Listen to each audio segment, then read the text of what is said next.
Guys, in today's video I'll talk about how to fix Discord your message could not be delivered problem. So the answer is easy. Just go to the settings and then scroll down to the apps section and then go to the search and search Discord,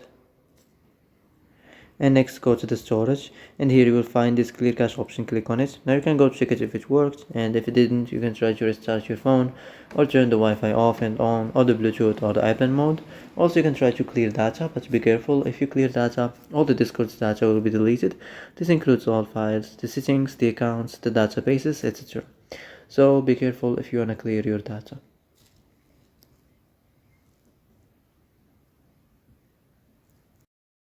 So that's it for today's video. I hope this is the answer you've been looking for.